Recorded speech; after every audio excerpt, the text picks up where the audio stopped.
کہا جاتا ہے کہ جب ان بچوں کے مرنے کا وقت قریب آتا ہے تو انہیں پہلے سے پتہ چل جاتا ہے اور پھر انہیں دربار کے ایک کمرے میں بند کر دیا جاتا ہے۔ کچھ دنوں بعد جب کمرہ کھولا جاتا ہے تو کمرہ اندر سے خالی ہوتا ہے۔ بسم اللہ الرحمن الرحیم۔ السلام علیکم پیارے دوستو، اس طرح کے لوگوں کو آپ نے سڑکوں گلیوں میں گھومتے اور کبھی بھیک مانگتے ضرور دیکھا ہوگا۔ کیا آپ نے کبھی جاننے کی کوشش کی یہ سبز رنگ کا چولا پہنے بظاہر ان کا جسم ہاتھ پیر صحیح سالم نظر آتے ہیں، لیکن ان کے جسم کے مقابلے میں ان کا سر ہمیں کافی چھوٹا دکھائی دیتا ہے اور ان کا دماغ بھی اتنا ہی چھوٹا ہوتا ہے۔ یہ معصوم لوگ آخر ایسے کیوں دکھائی دیتے ہیں؟ کیا یہ پیدائشی ذہنی معذور ہوتے ہیں یا پیدائشی ان کے سر چھوٹے ہوتے ہیں یا ان کے سروں کو کسی خاص لوہے کے شکنجے کی مدد سے بڑھنے نہیں دیا جاتا؟ ایک لمحے کو اگر ہم ایسا مان لیتے ہیں کہ ان کے سروں کو کسی لوہے کا کڑا پہنا کر بڑھنے نہیں دیا جاتا تو سوال یہ پیدا ہوتا ہے ایسا کیوں کیا جاتا ہے؟ کچھ حضرات ان معصوم لوگوں کو چوہے کہہ کر پکارتے ہیں تو کچھ شاہ دولہ کے چوہے بولتے ہیں۔ دوستو، شاہ دولہ اللہ کے ایک برگزیدہ بندے، ایک ولی تھے جن کا مزار پاکستان میں ضلع گجرات میں واقع ہے۔ ان معصوم چھوٹے سروں والوں کو سید کبیر الدین شاہ دولہ کے مزار سے بھی منسوب کیا جاتا ہے۔ اس ویڈیو میں ہم آپ کے تمام سوالوں کے جواب دیں گے۔ اس ویڈیو میں ہم ان کی اصل حقیقت کو جاننے کی کوشش کریں گے۔ کوشش کیجیے گا ویڈیو کو اینڈ تک دیکھیں تاکہ ان معصوم لوگوں کی اصل کہانی جان سکیں۔ ناظرین، کہا جاتا ہے کہ جن کی کوئی اولاد نہیں ہوتی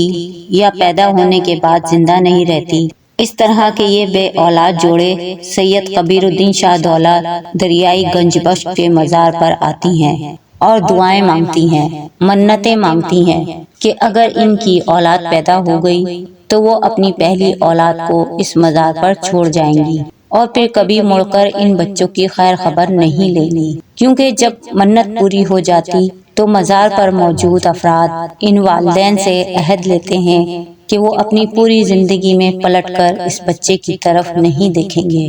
ایسا بھی سننے میں آتا ہے کہ جن بچوں کو اس مزار پر چھوڑا جاتا ہے 13 سال کی عمر تک ان کے سروں پر کوئی لوہے کا کڑا یا کوئی توق رکھ دیا جاتا ہے، جس کی وجہ سے ان کے سروں کی نشو و نما رک جاتی ہے اور وہ دماغی طور پر مفلوج ہو جاتے ہیں اور پھر ان کو بھیک مانگنے کے لیے استعمال کیا جاتا ہے۔ شاہ دولہ کے چوہوں کے بارے میں ایک اور بات قابل ذکر ہے۔ کہا جاتا ہے کہ جب ان بچوں کے مرنے کا وقت قریب آتا ہے تو انہیں پہلے سے پتہ چل جاتا ہے اور پھر انہیں دربار کے ایک کمرے میں بند کر دیا جاتا ہے۔ کچھ دنوں بعد جب کمرہ کھولا جاتا ہے تو کمرہ اندر سے خالی ہوتا ہے۔ یہ تمام قصے کہانیاں اور اس طرح کے واقعات جو اس دربار سے منسلک ہیں، ان کی حقیقت کیا ہے، اسی کو جاننے کی ہم کوشش کریں گے۔ ناظرین، 1087 ہجری اور 1554 عیسوی میں ابراہیم لودھی کی اولاد میں ایک بزرگ گزرے ہیں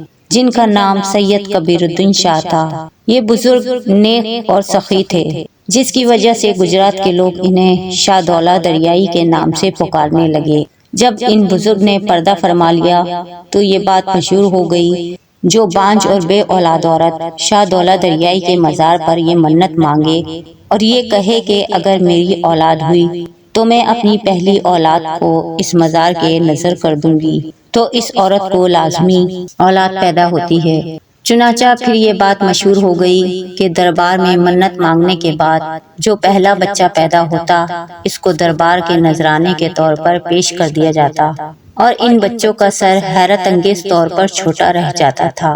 لیکن یہ بات سراسر غلط اور بے بنیاد ہے۔ یہ صرف اللہ کی قدرت ہے، جس کو چاہے جیسا پیدا کرے، اس کی مرضی کے بنا کچھ نہیں ہو سکتا۔ برصغیر میں جب انگریزوں کی حکومت قائم ہوئی تب کرنل کلاڈ مارٹن نے اس دربار کے بارے میں سن کر وہ بہت حیران و پریشان ہوا اور اس نے مزار پر جا کر خود اپنی آنکھوں سے دیکھنے کا فیصلہ کیا کہ عورتیں کیسے اپنے بچوں کو مزار پر چھوڑ کر جاتی ہیں۔ کلاڈ مارٹن نے جب اپنی تحقیق شروع کی تو اس نے دیکھا کہ واقعی کچھ عورتیں اپنے بچوں کو دربار میں چھوڑ جاتی ہیں اور جن کے سر پھر بعد میں چھوٹے رہ جاتے ہیں۔ وقت گزرتا گیا۔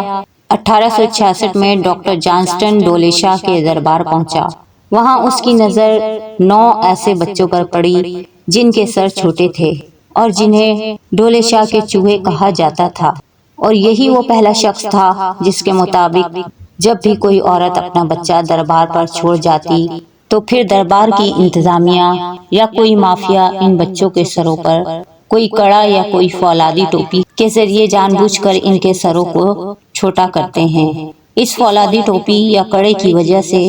ان کے سر کی نشو و نما رک جاتی ہے اور باقی جسم کے مقابلے میں ان کا سر چھوٹا رہ جاتا ہے،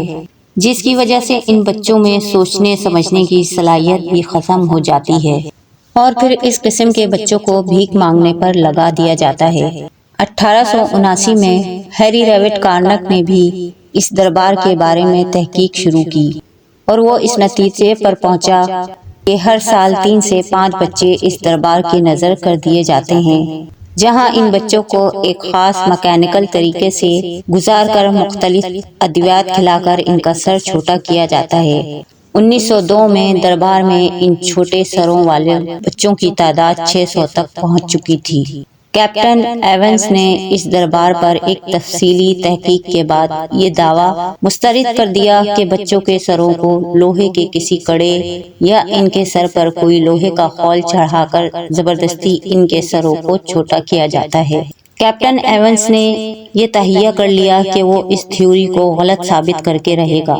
کیپٹن ایونز نے اپنے کئی تجربات کے بعد یہ بات لکھی، یہ 600 بچے ایک بیماری کا شکار ہیں جسے مائکروسیفلک کہا جاتا ہے، اور یہ بیماری بچوں کے اندر ماں کے پیٹ کے اندر ہی ہو جاتی ہے، اور اس بیماری سے متاثرہ بچے دنیا کے ہر ملک میں پائے جاتے ہیں، لیکن گجرات میں ڈولے شاہ کا یہ مزار اس طرح کے متاثرہ بچوں کی پناہ گاہ بن چکا ہے۔ انہوں نے مزید لکھا، پاکستان میں جب بھی کوئی بچہ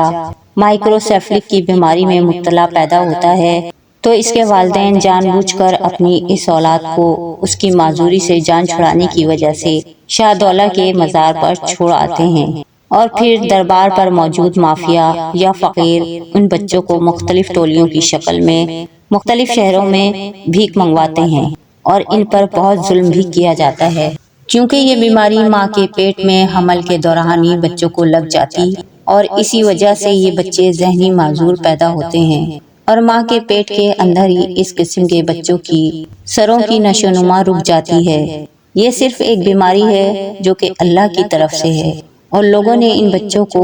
شاہ دولہ کی درگاہ سے منسوب کر رکھا ہے۔ اس بیماری کا علاج آج تک دریافت نہیں ہو سکا ہے۔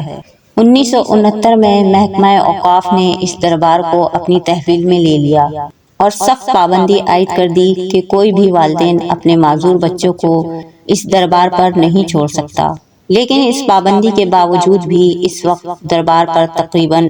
8 سے 10 ہزار سے زائد بچے موجود ہیں، جنہیں شاہ دولہ کے چوہے کہہ کر پکارا جاتا ہے، اور اب بھی ایک ایسا مافیا متحرک ہے جو پورے ملک میں موجود ایسی بیماری میں مبتلا بچوں کے والدین سے رابطہ کر کے ان بچوں کو دربار پر لے آتے ہیں، اور پھر ان معصوم بچوں کو بھیک مانگنے پر لگا دیا جاتا ہے، اور ہمارے توہم پرست معاشرے میں ہمارے دماغوں میں یہ بات بٹھا دی گئی ہے کہ دولے شاہ کے چوہوں کو اگر بھیک نہ دی گئی تو بدبختی ہمارا مقدر ہے، اور اسی کا فائدہ ان مافیا کو ہوتا ہے۔ ناظرین، یہ تھی ہماری آج کی ویڈیو۔